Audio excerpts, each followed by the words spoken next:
Okay, सो अगर manual and automated systems अपनी जगह पे डालने हैं तो कुछ चीजें आपको ध्यान रखनी चाहिए. एक, जितना भी ट्रांजैक्शन ऑर्गेनाइजेशन में हो रहा है मैनुअल एंड ऑटोमेटेड, वो रिकंसाइल्ड होना चाहिए, मैच होना चाहिए. अगर ये लेडी ने गुड्स लेके गई तो मेरे एंट्री भी इधर दिखनी चाहिए ना. Okay, clear. फिर दूसरी बात, जो भी हमारे प्रोसीजर्स हैं, जितने भी गुड्स वगैरह आते हैं, उन सब की ऑटोमेटेड एंट्री होनी चाहिए. ओके, बारकोड लगा के उसकी एंट्री में बराबर दिखना चाहिए, तो काम होगा. क्लियर. तीसरा, कोई भी ऑर्गेनाइजेशन ओनली ऑटोमेशन पर सरवाइव नहीं करती, तो उसे बैलेंस चाहिए. मैनुअल वर्क क्या होगा और ऑटोमेटेड वर्क क्या होगा. ओके, ओनली ऑटोमेटेड वर्क पे सरवाइव करने वाली बहुत कम ऑर्गेनाइजेशन है. जैसे आप में से कितने लोगों ने कभी Amazon Go स्टोर में विजिट किया है, देखा है? Amazon Go. अच्छा देखो, न्यूयॉर्क में और इधर सैन फ्रांसिस्को में और फ्लोरिडा में Amazon Go के स्टोर्स हैं. ये स्टोर्स ओपन एंडेड स्टोर्स की तरह होते. इसमें कोई भी एम्प्लॉय या सेल्स पर्सन नहीं होता. ओके, कांच का दरवाजा खोला, आप अंदर गए. अंदर जाने समय आपके फोन पे आपको एक बारकोड जनरेट करना होगा, जो आपको उधर स्कैन करने का. स्कैन करके आप अंदर जाओ. जैसे ही मैंने एक पर्टिकुलर चीज यहां से लिफ्ट की तो मेरे को मैसेज आता है, so much amount is deducted from your bank. अगर मैं वापस रख दूं, added back to your bank account. इसका मतलब वो सब ऑटोमेटेड है, वो सारी चीजें स्कैन कर लेता है. और जब मैं ऑर्गेनाइजेशन यानी वहां से बाहर जाऊं, तो जैसे वो मेट्रो का ऐसे ओपनिंग है ना, ऐसे वाला, तो उधर वैसे ही सिस्टम है. बारकोड दिखा के आप एंटर करो. जाते समय आप जब बारकोड दिखाओगे तो उतना अमाउंट आपके बैंक से डिडक्ट हो जाएगा, आप जा सकते हो. कोई स्टोर कीपर नहीं है. ओके, ये फुल्ली ऑटोमेटेड है. But then is there a manual work over here? है. गुड्स को लाना, उसको बारकोडिंग करना, प्रॉपर सिस्टम पे रखने के बाद उसके लिफ्ट करके देखना कि ये बज आउट होता है कि नहीं बराबर से. ओके, तो मैनुअल वर्क भी है. अब समझ में आया? तो you need a proper balance of a manual work and a automated work. अब समझा? तो इसके हिसाब से जो इंटरनल है आईटी, दैट इज आईटी, वो अपने आप में कुछ बेनिफिट्स देता है हमें. अच्छा, what is the benefit of information technology? अगर आपके चीजों में आईटी बेस्ड काम होता है तो ऑटोमेशन यानी इंफॉर्मेशन टेक्नोलॉजी क्या करेगा आपके लिए? Record keeping,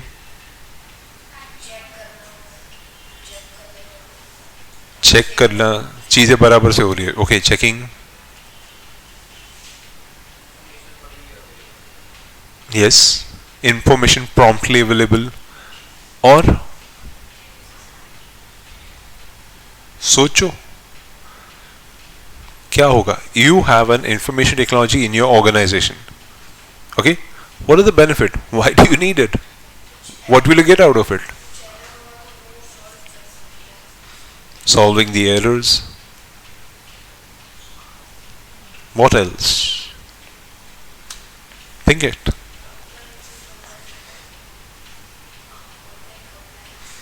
Online compliances. देखो, why business use IT-based services? Why there are apps out there or web-based services out there? Why there is Amazon out there or Flipkart out there? कुछ तो होगा ना. Why do you have these kind of services? Okay, reduces paperwork. Well, actually सबसे important चीजों में से एक, complex calculations easily हो जाती है. Because जैसे जैसे organization grow होती है, मैं एक simple सा सवाल पूछता हूँ, एक दिन में Amazon पे कितने लोग ऑर्डर करते होंगे? और कैसे Amazon का सिस्टम ये टैप करता है कि आपका दिया ऑर्डर आपको मिल रहा है और आप उसका ट्रैक भी कर रहे हो? Think about it. वो आपको रेलेवेंट टाइम पे और दिए हुए टाइम पे डिलीवरी भी कंप्लीट कर रहा है, और आपको वही प्रोडक्ट मिल रहा है जो आपने ऑर्डर किया है। थिंक अबाउट इट, किस तरीके से पूरा सिस्टम बिठाया हुआ है। The level of deviations or variations in Amazon delivery system is very less.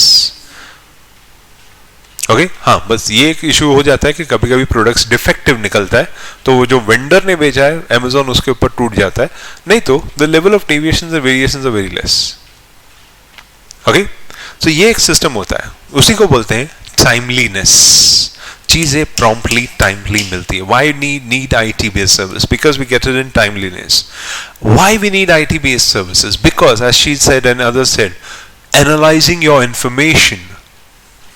मुझे Amazon वाला, Flipkart वाला और बड़ी बड़ी कंपनी क्या करते हैं, ये जानने की करते हैं कि हमारा सेल्स कौन से सेंटर पे ज्यादा है, कौन से टाइम पे ज्यादा होता है, किन फैक्टर से ज्यादा चलता है।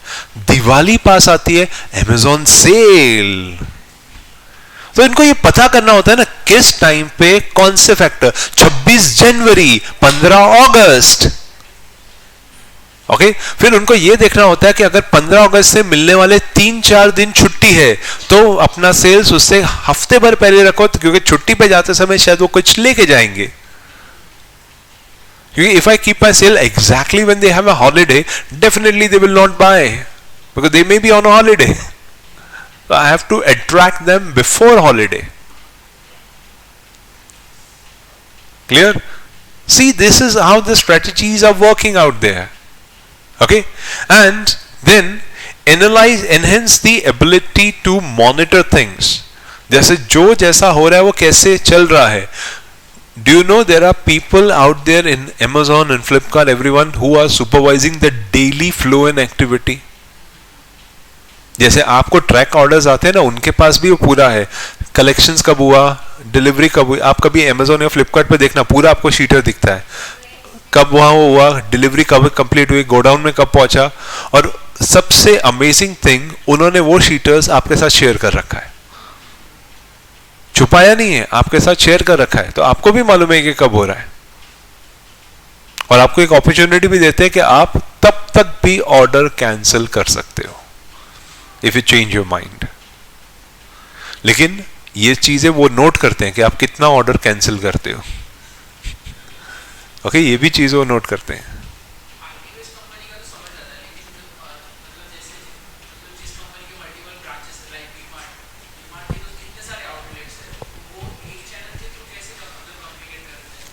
डीमार्ट यूज करता है मैकडीमंस, वो एक सॉफ्टवेयर है जो डीमार्ट को बताता रहता है। अभी जैसे डीमार्ट वगैरह या और भी कोई रिटेल सेगमेंट है, रिलायंस फ्रेश, इनके पास जितने गुड्स आए सारे गुड्स रखे हैं। फिर ये लोग ये देखते हैं डेली कितने गुड्स का टर्नओवर होता है, मतलब मेरे खाने पीने की चीजें क्या बिकती हैं और कौन से ऐसे आइटम्स है जो लॉन्ग टर्म में स्टेट होते हैं। तो जैसे बर्तन, कपड़े, उनका सेगमेंट अलग रखेंगे क्योंकि स्टेबिलिटी लॉन्ग टर्म में है, खाने पीने की स्टेबिलिटी शॉर्ट टर्म में होती है। तो उनको अब ये भी देखना होता है, जैसे अगर साउथ इंडिया में कोई फेस्टिवल आ रहा है जो साउथ इंडिया में बनाया जाता है लेकिन नॉर्थ इंडिया में नहीं बनता, तो डीमार्ट वाला चावल और उड़द की दाल वहां पे मूव करता है। क्लियर? क्योंकि वो नॉर्थ इंडिया में नहीं आता। जो फेस्टिवल नॉर्थ इंडिया की तरफ आ रहा है तो डीमार्ट वाला उन चीजें रेलेवेंट को यहां पे मूव करता है। तो ये प्रोडक्ट मैनेजमेंट करना होता है, इसमें मैनुअल वर्क भी है और इसमें ऑटोमेटेड वर्क भी है। Clear? And yes, it give you an ability to achieve your duty, that is the benefit of IT। Clear? But is IT giving any kind of risk also? Does IT have risk? क्या risk होगा? इतना अच्छा IT तो चलता है, क्या risk हो सकता है? सिस्टम आउटडेटेड हो गया और सिस्टम फेल हो गया, हाँ, सिस्टम अपडेट हो गया, हैक हो गया, या हैक हो गया। आजकल वो हैकिंग भी, OTP आता है और उसके बाद पता नहीं क्या हो जाता है। I don't know whether I shared you an experience of OTP, एक ओल्ड कपल वाला नहीं, एक इंसिडेंट हुआ था कि एक old couple, that is husband and wife, तो उनका जॉइंट अकाउंट है एंड हस्बैंड एज यूजुअल घर के काम के हिसाब से सुबह चला गया, but he is not working, retired couple है, बच्चे भी बाहर काम करते हैं, अच्छा पैसा है उनके पास, तो घर के काम के हिसाब से दोस्तों के हिसाब से चला गया। वापस आया तो उसकी वाइफ बोल रही है पता नहीं क्या गड़बड़ है। बोले क्या गड़बड़ है, क्या हुआ? बोले मेरे को एक फ़ोन आया बैंक से। अच्छा क्या हुआ? बोले मैडम आपका अकाउंट है ना, उसमें इतना इतना इंटरेस्ट क्रेडिट नहीं हुआ है, तो आपको इंटरेस्ट क्रेडिट करने के लिए मैं OTP देता हूँ, तो प्लीज़ वो मेरे को बता दीजिए तो इंटरेस्ट क्रेडिट हो जाएगा। चीज़ लाइक अच्छा कितना इंटरेस्ट है? तो इसने बोला 24,000 रुपया। ओह 24,000, तो जी मैं OTP भेजो। उसने भिजवाया। तो वो ये बात सुन के उसके हस्बैंड वाज लाइक, फोन निकाल के फटक से चेक किया, OTP, लेकिन बैंक से तो कुछ भी डेबिट नहीं हुआ है। तो उससे पूछे किया क्या, OTP दिया था? बोला हाँ। तो डेबिट क्यों नहीं हुआ? उसने मुझे क्या किया था? उसने मेरे को बोला OTP चाहिए, मैंने OTP दिया। तो क्या OTP दिया? देखो OTP आया था 2224, आधा अकाउंट आपका है आधा मेरा है, तो मैंने अपना आधा OTP दिया 111412। तो वो बोल रहा है OTP लग नहीं रहा है मैडम। उसका हस्बैंड थोड़ी देर सोचता रहा, लाइक वो लेडी से गड़बड़ हो गई। उसने जॉइंट अकाउंट समझा, तो उसने समझा 12,000 मेरे अकाउंट में आएगा, तो आधा OTP मेरा और आधा OTP मेरा हस्बैंड देगा। So that incident narrates how vulnerable we are to the IT frauds. Okay, so what are the risks that IT poses? The risk that IT poses is, boss computer कितना भी अच्छा हो, there can be inaccurate processing.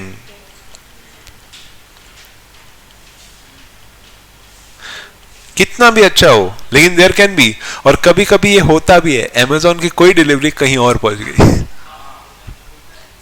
Inaccurate processing, कभी कभी ये होता है कि किसी का दिया हुआ एड्रेस कंप्लीट नहीं होता है, ठीक है। देन ब्रेकिंग रूल्स, तो जिसके कंट्रोल में होता है वो रूल्स ब्रेक कर सकता है। और जैसे इसने हैकिंग बोला, जिसको बोलते हैं अनऑथराइज्ड डेटा एक्सेस, कई लोग डेटा को गलत तरीके से यूज करते हैं, या यूं बोलो डेटा में वायरस छोड़ देते हैं। उसी तरह कई लोग आपके डेटा पे अपना डेटा चलाते हैं, जिसको बोलते हैं अनऑथराइज्ड प्रोग्राम्स, वो चलाने की कोशिश करते हैं। और सबसे बड़ा एरिया, कितना भी अच्छा ऑटोमेटेड सिस्टम हो, अगर सिस्टम फेल हो गया, इलेक्ट्रिसिटी गई, क्या कर लोगे? आपके पास best of the best smartphones हो, सैमसंग का 95,000 रुपीज वाला या एप्पल का फोन, इलेक्ट्रिसिटी चली गई, ओके, चार्ज नहीं था, तो गड़बड़, उस फोन किसी काम का नहीं। So that's called systems failure, okay. उसी तरह कभी कभी ये मिस्टेक्स भी देखी गई है, डेटा में जो हम लोग स्टेप्स डालते हैं ना, वो inappropriate manuals, okay, that is data में जो स्टेप्स डाले गए थे वो स्टेप फ्लो होता है। जैसे किसी ने अगर इसको हिट किया तो इसमें से 2 आउटकम होता है, अगर इसमें यस इसमें नो, ओके, अगर इसमें नो हिट किया तो उसको इधर बाहर ले आना, गलती से वो उसको इधर ले आ रहा है, मेक द पेमेंट, वो बोल रहा है no I don't want to make the payment, make the payment. और ये कई बार हुआ है, एक स्टूडेंट दिखा रही थी कि गलती से उसने ग्रुप 1 सिलेक्ट कर लिया ICSI में, और सिस्टम उसको बोल रहा है make the payment. Now she says मैं ऑल ग्रुप सिलेक्ट करना चाह रही हूँ, लेकिन वो बोल रहा है ग्रुप 1 का make the payment. She says नहीं सर मैं ऑल ग्रुप देना चाह रही हूँ, वो चेंज ही नहीं हो रहा है। वो बोलता है नहीं ग्रुप 1 का ही मेक द पेमेंट। अरे पर मेरे को ऑल ग्रुप देना है। तो मैं बोला 1-2 दिन इंतजार कर, शायद मे बी ट्रांजेक्शन कैंसिल हो जाए पीछे से, पर बैकएंड पे कैंसिल भी नहीं हुआ। So she selected group 1, she make the payment group 1. Then she selected group, again fill the form, selected group 2, make the payment of group 2. So ये सिस्टम का ये एरर आता है, कभी कभी हो जाता है, क्लियर? ठीक है, तो ये है। और yes, data loss, data loss क्या हुआ? हाँ, ये भी कभी कभी इश्यूज हुए हैं। एग्जीक्यूटिव फेल दिखाया, एक स्टूडेंट का एक और इश्यू हो गया, वो बेचारी को शेड्यूल कास्ट दिखा रहे हैं, उसकी फीस आधी हो गई है। एंड शी इज वंडरिंग, मेरे को फोन करके पूछे सर 1200 रुपया ही है ना? मैं बोला हाँ। मेरे को 600 रुपया क्यों ले रही है? दोनों, एक ग्रुप का 600, दोनों का 1200। हाँ, पूछो मत। ओके,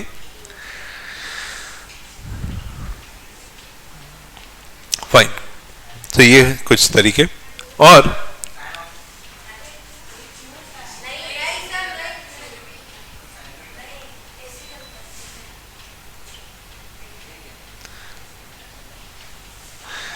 ठीक है, तो ये था, these are the things that is there, characteristics of a manual and automated controls, that is automated controls, manual control systems, manual control consists of automated controls. okay, IT के benefits क्या है? IT related benefits ये रहे, consistency वगैरह, these are the benefits. And IT poses specific risk, these are the risks that we discussed. okay, और manual elements, generally manual elements कब चाहिए रहते हैं पता है? या यू बोलो मैनुअल एलिमेंट्स की रिक्वायरमेंट या मैनुअल एलिमेंट्स से जरूरत कब रहती है, पर उसके अपने डिमेरिट्स भी हैं। अगर काम बहुत बड़ा हो तो आपको मैनुअल एलिमेंट्स आते ही आते हैं। लार्ज कॉरपोरेशन, लार्ज एक्टिविटीज, तो मैनुअल एलिमेंट्स आते हैं। कभी कभी सिस्टम्स एरर दे रहा है, तब आप बिल भी, रिसीट्स भी हाथ से बनाते हो मैनुअल, ताकि बाद में नोटिंग कर लेंगे, लेकिन मैनुअल एलिमेंट्स आते हैं। ओके, और आप ये चीज को मॉनिटर कर रहे हो कि कौन सी चीज कैसे चल रही है, क्या चल रही है, तो मैनुअल एलिमेंट्स कभी कभी आपको चेक करने के लिए चाहिए रहते हैं। मतलब स्टॉक टेकिंग, तो एक्चुअली जाके स्टॉक लेना पड़ता है कि कौन सी चीज का कितना स्टॉक पड़ा हुआ है, तब आपको जेन्युइनली मालूम पड़ता है कि सिस्टम के साथ में वो मैच कर रहा है कि नहीं। ओके, लेकिन यस, मैनुअल एलिमेंट्स का डीमेरिट क्या है, कहां पे ये फेल होता है मालूम? जब डेटा बहुत ज्यादा हो, क्योंकि हमारे कंट्री में पॉपुलेशन बहुत ज्यादा है तो डेटा बहुत ज्यादा है। डेटा बहुत ज्यादा मतलब स्टॉक एक रूम के जितना नहीं होता है, 50 रूम होते, तो इतना सारा स्टॉक कैसे लूंगा? तो टेस्ट सैंपलिंग करते हैं, लेकिन यू डोंट चेक एवरीथिंग। उसी तरह डेटा जब आता है, ओके, आप सरप्राइज हो जाओगे कि जितनी आपने एक्सेल शीट खोली होती है ना, हमारा डेटा उतने में भी नहीं आता है। There are 67,500 columns and 1 lakh or something 2,55,843 या 844 rows. डेटा उतने में भी नहीं आता है, तो हमें तब खोलना पड़ता है पाइवॉट टेबल और पिवॉट टेबल्स, तब डेटा उसमें समाने की कोशिश करते हैं, क्योंकि then only you can apply formulas. तो इसका मतलब आप समझ सकते हो कि डेटा जब आता है तो इतना बड़ा हो सकता है। सोचो, डे का ट्रेडिंग डेटा, डम जो आता है ना डिपॉजिटरीज का, कितना भारी आता है, इतना सारा आता है। उसमें से आपको ढूंढ के निकालना है कि कुछ गड़बड़े के, तो उसके लिए आपको फॉर्मूलाज लगाने पड़ते हैं, फिल्टर्स लगाने पड़ते हैं, सब अरेंज करना पड़ता है। क्लियर? सो ये कंट्रोल। और दूसरा, मैनुअल में कंट्रोल फेलियर्स, इंसान अपने आप को कंट्रोल नहीं कर पाता ना, सो फेलियर्स आ जाते हैं। और दूसरा है रिस्क ऑफ वेरिएंसेस, चीजें बदलती हैं और इंसान के मूड भी बदल जाते हैं। आज वो एकदम सैड होगा तो उसका कंट्रोल भी सैड हो जाएगा, आज जो एकदम खुश होगा तो उसका कंट्रोल भी अलग होगा। सो ये मैनुअल कंट्रोल्स में आपको देखने को मिलता है। Large and unusual recurring transactions, circumstantial changes, monitoring control, and they are having their own demerits like high volume of data, okay, adequately designed and other control systems. So ये manual controls में आपको देखने को मिलता है। ठीक है, चलो अब एक पॉइंट उठ के आता है, इंटरनल कंट्रोल्स के टेक्निक्स क्या है। What is the technique to do a internal control? चलो बताओ, आपको इंटरनल कंट्रोल करना है. What techniques will you adopt? Okay, simple. जून 23 तक मेरा इतना इतना इतना, उसके पहले की प्लानिंग करके अचीव. तो दैट इज मार्च तक इतना, अप्रैल तक इतना, मई तक इतना. तो what technique will you adopt to achieve that? How will you control yourself now? Okay, plan करोगे. और see remember, you cannot achieve a target unless you do it daily, and you cannot achieve a target unless you do it as a immediate next step. See, you can do only and only the immediate next step. That's it. You cannot do anything else. मुझे आगे vision board पे दिख रहा है कि मुझे मेरा target achieve करना है. I will be going in articleship, I will be complete. वो मेरा विजन बोर्ड है, लेकिन मेरे पास मेरे कंट्रोल में जो है वो है मेरा इमीडिएट नेक्स्ट स्टेप. ओके, बराबर. अब मेरा सवाल रिलेवेंटली वहीं पे है. इस इमीडिएट नेक्स्ट स्टेप को ध्यान रखते हुए क्या क्या टेक्निक्स लेनी चाहिए कि मैं अपने टारगेट तक पहुंचूं? तो what should be my step step step step? सोचो, how will you achieve your targets? Prepare करोगे. और okay, you can compare the past performances.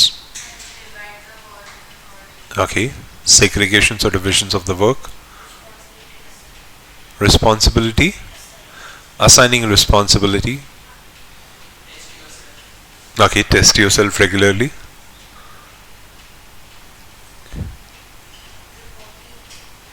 और क्या करोगे to have a controlled base techniques?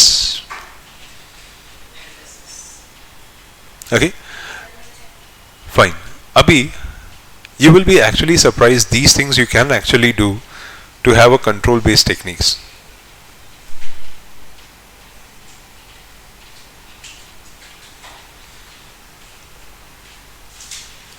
इसको कैसे समझे? Divide your work.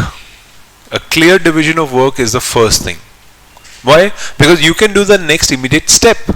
So just find out what is my next immediate step, and the next immediate step, and the next immediate step. Divide your work. इसी को हम लोग the Pomodoro technique भी बोलते हैं. That is a technique whereby you divide your work and do it. Next 2 hours I will be doing a technique of 120 and 20 और 120 and 30 वाला. 120 minutes तक मैं अपने काम पे हूँ. उसके समय नो फोन कॉल्स, नथिंग. उसके बाद मैं 20 मिनट का ब्रेक लेता हूँ, उसमें जिसका जो फोन कॉल वगैरह जो रहेगा. That's called a Pomodoro techniques. Okay, you can divide that. You can segregate the work. आज मुझे ये सब्जेक्ट लेना है, तो कल मुझे ये सब्जेक्ट लेना है. मोस्टली ये पार्ट तो आपका अप्रैल एंड मई में ही आता है. Okay, and then very important thing, document it कि आपने किया क्या. As far as possible document the flow. Best thing to do, दिन भर की पढ़ाई के बाद सजेशन यही है, बुक बंद करो और जितने भी टॉपिक्स पढ़े थे बिना देखे लिखने की कोशिश करो. तब आपको मालूम होगा आपने किया क्या. अगर उसका आंसर नहीं आ रहा तो इसका मतलब आपने टाइम उड़ा दिया. Because only then you will know that what you have done. और ये सब चीजें हम लोग करते हैं. इसको हम लोग दूसरे वर्ड में जर्नलिंग भी बोलते हैं. Okay? Then find out who is in control, and no single person should be in control. That's why I always tell you, keep an accountability partner. Keep a person, maybe your family member, papa, mummy, bhai, बहन, दोस्त, okay, boyfriend, girlfriend, जो भी. Let that be the person who asks you, account you, कैसे चल रहा है, क्या पढ़ाई हो रही है. Okay, show me what is the outcome and what is the outcome. तो आपका लिखा हुआ डॉक्यूमेंट में पढ़ सकता है कि yes, इतना इतना आपने किया है, इतना इतना ये चल रहा है. Accountability partner is needed. Okay, so you clear divisions, work segregations, accountability partner, and no single person should be in control. And as far as possible, have a periodic जो हम लोग जॉब्स में बोलते हैं पीरियोडिक जॉब रोटेशन, वो क्यों करते हैं? जैसे इतने सारे लोग काम कर रहे हैं, अब वो पीछे वाली लड़की पिछले 3 साल में एक भी छुट्टी नहीं ली है, डेडिकेटेड वर्क, अब उसको जबरदस्ती छुट्टी पे भेज देंगे, क्योंकि जब उसको भेजेंगे तभी मालूम पड़ेगा ना कि उसके काम में क्या गड़बड़ थी, कौन इसने क्या चीजें छुपाई थी कि नहीं छुपाई थी, because somebody else will be doing her work, so they will come and tell the bosses कि this is what is happening, I'm not able to find this, I'm not able, and when she will be contacted, then we will come to know कि where what is there. जो कल को अगर ये job छोड़ के चली गई तो कई organisations every 2 to 3 years compulsorily आपको लीव पे भेजती है. हाँ, you will be surprise but that's it is there. नहीं तो वो बोलती है आपके लीव लैप्स हो जाएंगे and you will not be. और लीव पे भेजने का मतलब क्या है? आपको जो लीव देती है ना, लीव के अलाउंसेस दिए जाते हैं. क्लियर? अगर वो लैप्स हो गए तो वो लीव अलाउंसेस नहीं मिलेंगे. I want to get the allowance, you have to be on the leave. Okay, नहीं तो लीव अलाउंसेस वो आप रिडीम नहीं कर सकते. It's not added to your salary और परक्विजिट्स. गया. Okay, because it happens with my friend also. 3 years down the line he was working like very hard and उसको कंपल्सरी बोला अब आपको सर चेन्नई जाना पड़ेगा, महिंद्रा हॉलीडेज, फैमिली को लेके जाओ, 70% फ्री कंपनी की तरफ से. एंड इज लाइक पर मेरा काम बाकी है. नहीं सर, आपको जाना पड़ेगा. एचआर मैनेजर ने बुलाया, बोला नहीं देख लीव लैप्स हो जाएगी, और लैप्स करने का मतलब नहीं, we as a company are paying to Mahindras. What for? तो फर्स्टली फेल्ट लाइक मेरे जैसे के लिए पे कर रही है. Am I so important? नहीं, he was sent to leave 1 week full leave in Mahindra holidays at Chennai. Okay, company की तरफ से आप एयरपोर्ट से उतरो, कार आपको महिंद्रा हॉलीडेज ले जाएगी, वहां से घूमना फिरना है महिंद्रा कर देगा, 30% आपकी सैलरी से एडजस्ट हो जाएगा. वो ओवर द फेजेस एडजस्ट होता है, मतलब एक साथ भी नहीं होता है, मंथली एडजस्टमेंट्स में चले जाता है. ओके, सो ये तरीका होता है. इसी बहाने उसके पीछे फिर क्या क्या हो रहा था, कोई और हैंडल कर रहा है तो उधर पता चलता है. क्लियर? ठीक है. And then you need a periodic monitoring, a periodic control. There is चीजें बराबर से हो रही है कि नहीं, चीजें बराबर से चल रही है कि नहीं, वो चीजों को जानने का कर. Okay, and you need a valuable check that is regularly कि ये चीज बराबर हो रही है, ये चीज बराबर. और इसके लिए हमेशा सजेशन यही देता हूं, there are 2 ways to do this. Either you can do it weekly. मैंने वीक में क्या क्या अपने लिए रखा था, मैं वीकेंड पे खड़ी हूं, आज सैटरडे है, नेक्स्ट वीक में मेरा क्या प्लानिंग है और क्या मैंने अचीव किया, क्या मुझे बाकी है. ये होता है वीकली. कुछ लोग, कुछ ऑर्गेनाइजेशंस, कुछ लोग भी वो करते हैं 5 day planning.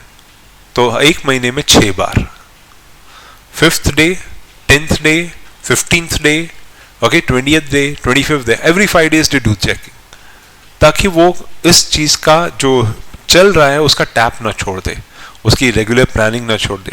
So they do it.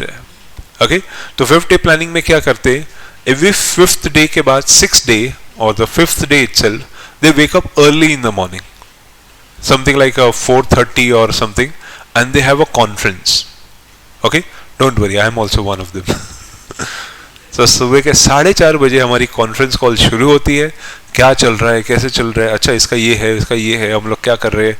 Every 5th day we have that. 4:30 से 6:30 बजे तक ये हमारा चलता है. तो हमारी सारी प्लानिंग सेटल हो जाती है दिन स्टार्ट होने के पहले. फिर उसके बाद हर कोई अपने अपने तरीकों से तैयार होके, उनको मालूम है 5th डे, 10th डे, बाकी 4 दिन आप सो आराम से. ये डेट्स फिक्स रहती है कि सुबह 4:30 बजे की मीटिंग है. ओके, इट किल्स, लेकिन क्या करें, हर किसी का फीडबैक चाहिए. और अगर दिन स्टार्ट होने के पहले सेटल हो जाए ना, तो आप उसको दिन के फ्लो में डाल देते हो कि आज दिन में ये बात हुई थी, आज दिन में ये हुआ था थोड़ा. अगर मैं रात को बोलूंगा तो दूसरे दिन के फ्लो में नहीं जाएगी. ओके, ये इश्यूज देखे गए. ठीक है, चलो.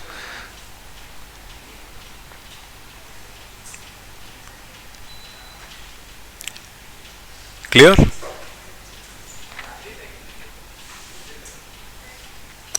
फाइन. अभी इंटरनल कंट्रोल सिस्टम्स के हिसाब से कुछ चीजें आती है. These are the methods of modern organisation. Internal checks रखो, इंटरनल ऑडिट्स करो, flow charts, control questionnaires, internal forms. इसमें ये इंटरनल चेक्स क्या होता है? What is internal check? बराबर छोटे छोटे टास्क बराबर से हो रहे कि नहीं, that is the internal check. और व्हाट इज इंटरनल चेक? अगर आपका अकाउंटेबिलिटी पार्टनर है जो आपके मॉनिटरिंग कर रहा है, तो वो आपका इंटरनल चेक कैसे करेगा? या उल्टा करता हूं, तुम किसी के मॉनिटरिंग पार्टनर हो, वो बच्चा 10th के लिए तैयारी कर रहा है, उसका करियर पूरा डिपेंड कर रहा है, ओके? और तुम उसके लिए, उसका एम ये है कि I should be studying IIT. अब आईआईटी करना है तो 90s के नीचे आना नहीं चाहिए.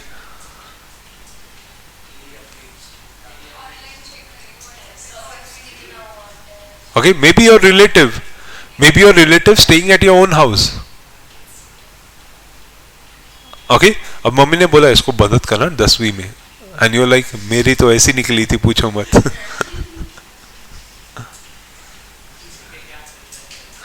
हाँ, तो how will you do the internal checks? Time table follow कर रहा है कि नहीं?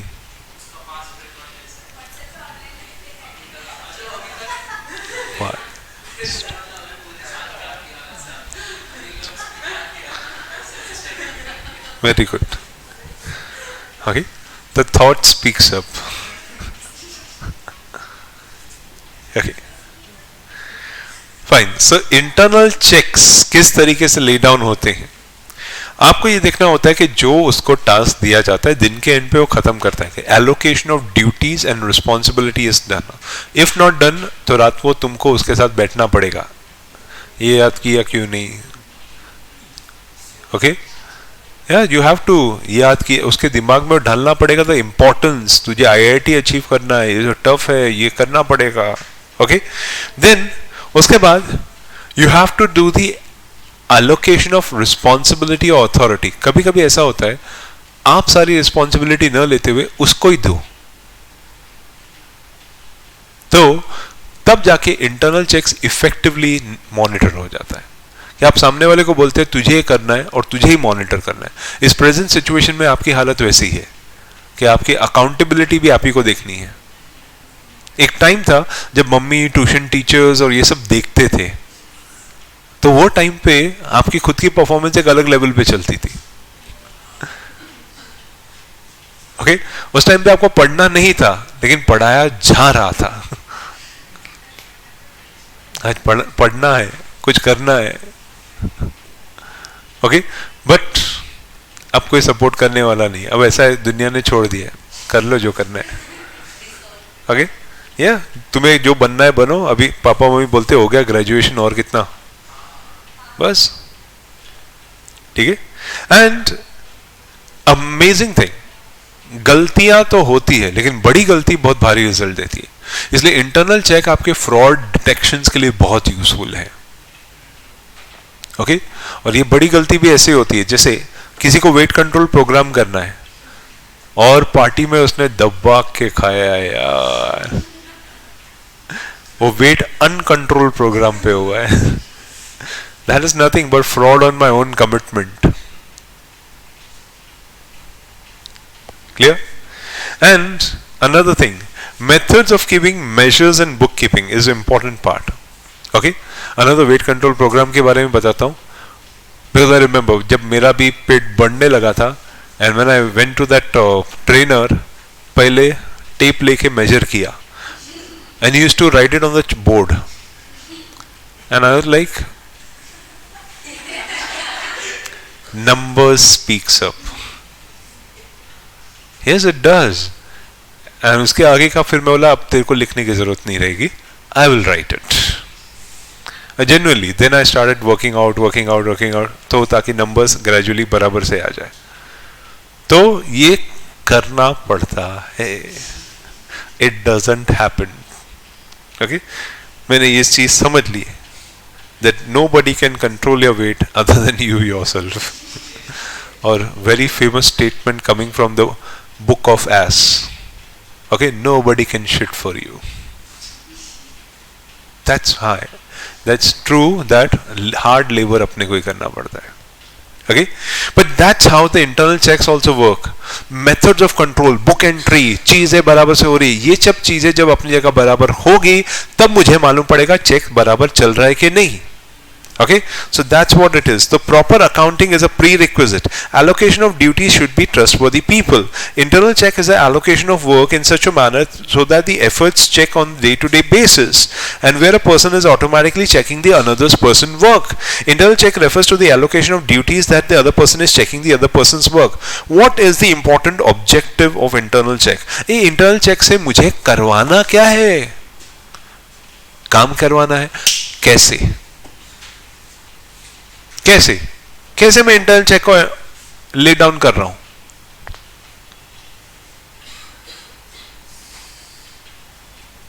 बोलो, how do you lay down your internal checks?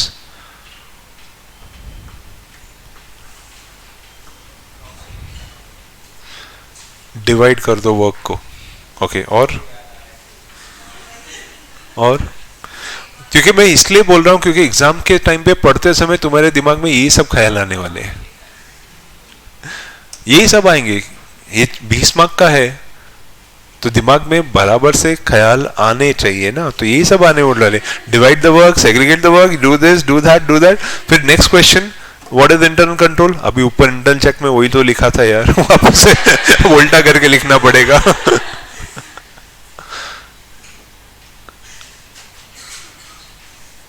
So, सोचो तो.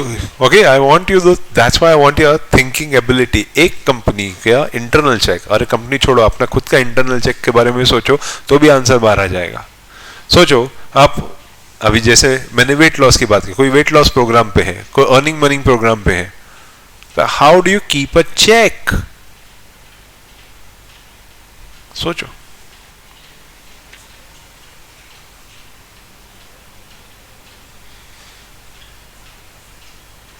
How do you keep the check?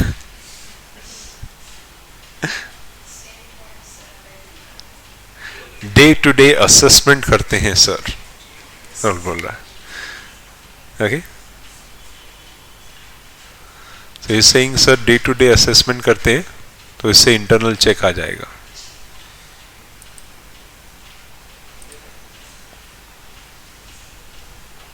और क्या करते हैं?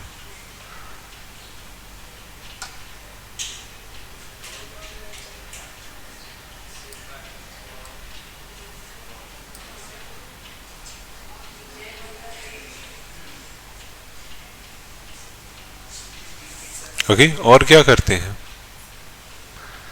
डे टू डे असेसमेंट करते हैं. और सोचो कैसे इंटरनल चेक्स रखा जाए. फ्रॉड को सेव. अरे तेरा इंटरनल चेक चल रहा है, फ्रॉड किधर चल रहा है? इंटरनल चेक कैसे रखेंगे? हाँ, ये आया बराबर.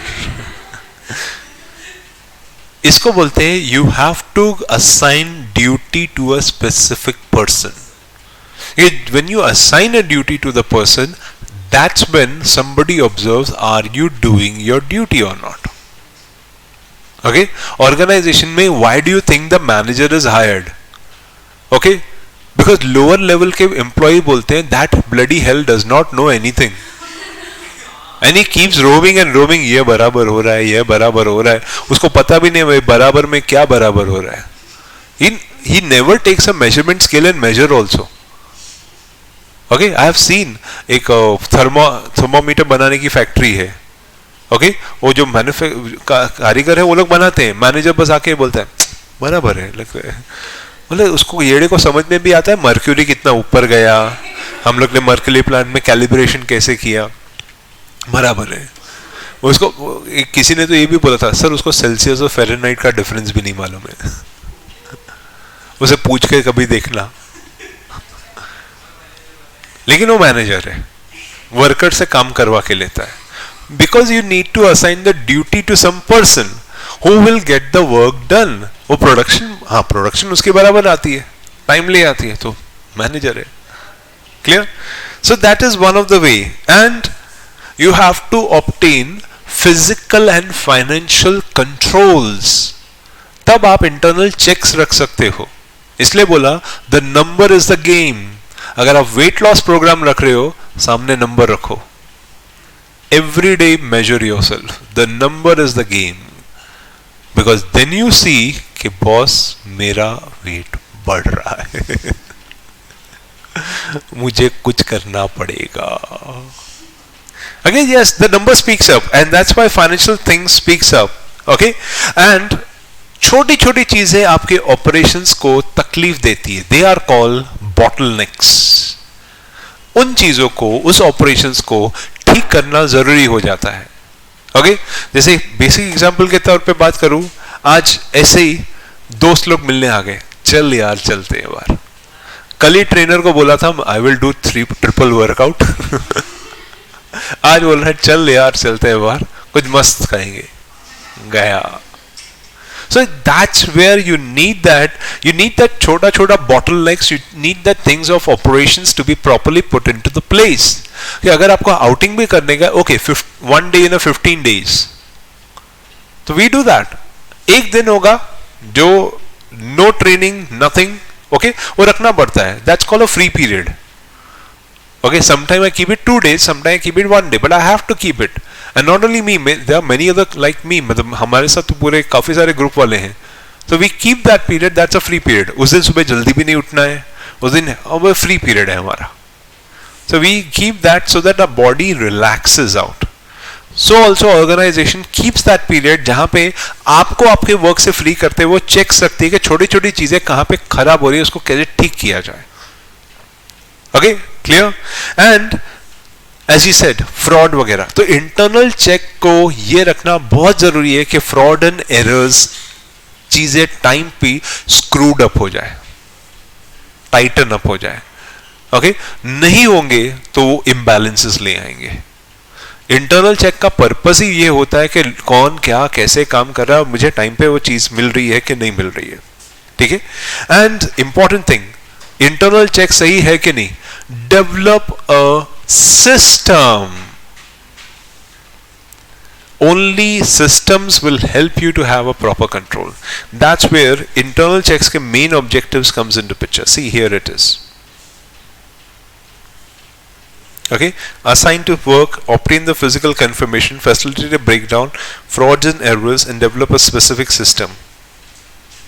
ठीक है, what are the essential features of internal check?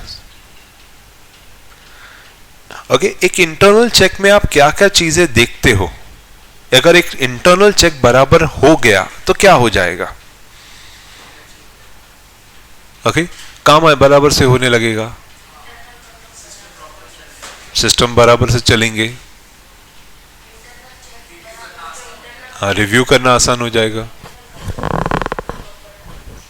Internal controls बराबर से, मतलब these are called the elements of internal check. कि एक इंटरनल चेक अगर बराबर चल रहा है तो क्या, तो what is happening at the backstage that give you a statement that internal checks are properly going?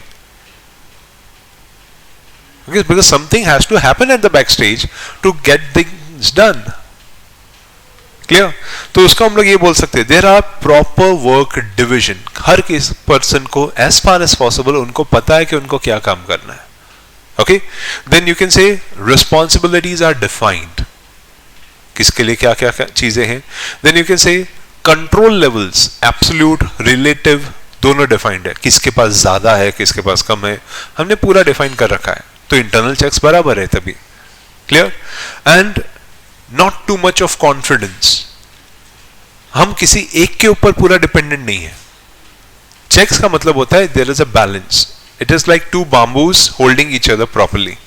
तो इंटरनल चेक का मतलब there is a balance which is happening, तो इसका मतलब चीजें बराबर से चल रही है। Okay, then at relevant places there are necessary safeguards। अगर एक ऑपरेशन का एक पार्ट खराब होता है तो इसका मतलब ये नहीं कि पूरा फ्लो खराब हो जाए, there are necessary safeguards। Clear. और उसी चीज के लिए कई सारे इलेक्ट्रॉनिक सिस्टम्स भी यूज करते हैं। अगर शॉक सर्किट की वायर इधर आए तो एक जगह पे आके स्टॉपेज होता है जिसको वो लोग बोलते हैं इंटरनल लॉक सिस्टम। एकदम से वो वायर का वो कनेक्ट तोड़ देते हैं ताकि वो बंद हो जाए। दैट इज हेवल्स की वायर आती है ना, that is wires of Havells, उसमें आपको ये सिस्टम मिलता है।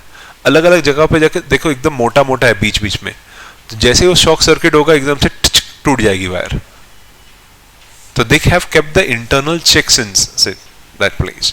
Then physical inventories को खुद पे जाके चेक किया तो इंटरनल चेक स्ट्रांग है कि अब आपको मालूम है इतना स्टॉक आया इतना बचा, नहीं तो दुकान में और गोडाउन में चोरी हो रही है अगर उतना नहीं है तो। क्लियर।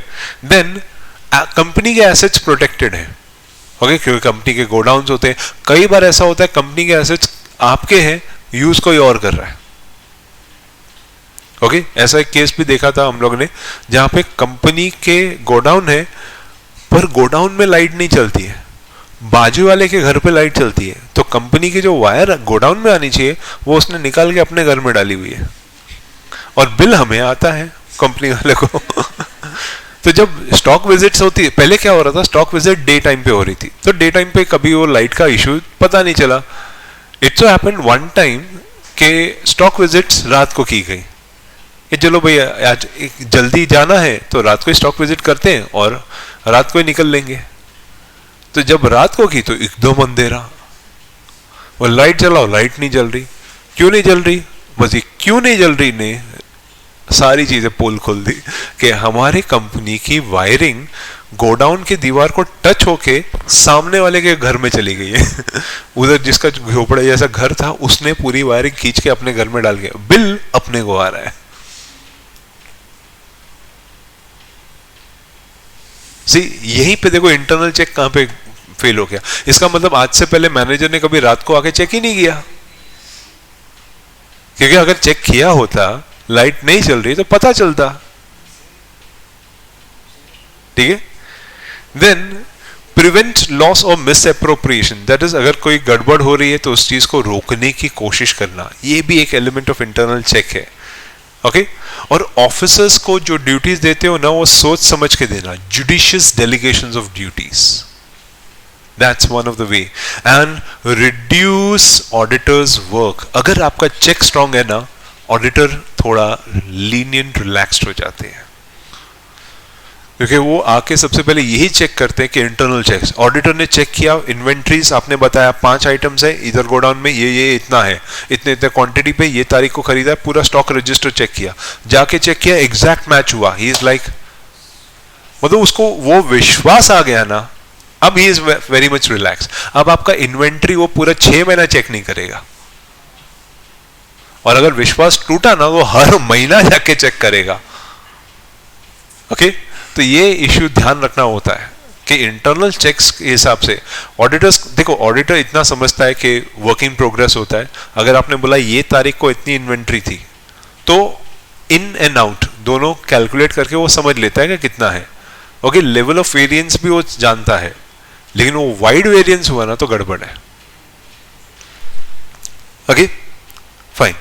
और इंटरनल चेक्स से मिलता क्या है, that's called the objectives of internal checks. Internal check से होता क्या है, यू डिवाइड द वर्क, वही आया वापस exactly. Fixation of responsibility increases efficiency, minimisation of errors, prevention of frauds, okay and you can say quick preparation of accounts, facilitating audit work वगैरह वो सब होता है। सो ये एक एरिया था जिसको हम लोग बोलते हैं इंटरनल चेक। ठीक है। इंटरनल ऑडिट, अच्छा एक बात बताओ, इंटरनल ऑडिट है क्या, क्यों रखती है इंटरनल ऑडिट? इंटरनल ऑडिट रखते क्यों है? जब स्टैट्यूटरी ऑडिटर भी ऑडिट कर ही रहा है तो मुझे इंटरनल ऑडिटर क्यों चाहिए? तो स्टैट्यूटरी ऑडिटर को मैं लाखों रुपए की फीस दे रहा हूं वैसे भी नहीं, कंटिन्यूस सीरीज में चलता है। स्टैट्यूटरी ऑडिटर अगर ऑर्गेनाइजेशन बड़ी है तो वो अपना जूनियर बिठा के ही रखता है।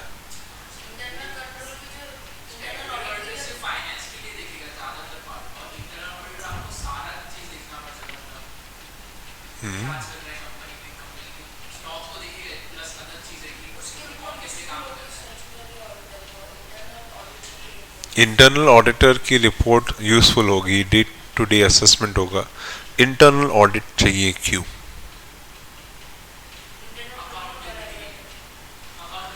अकाउंटेबिलिटी के लिए। ओके, ठीक है।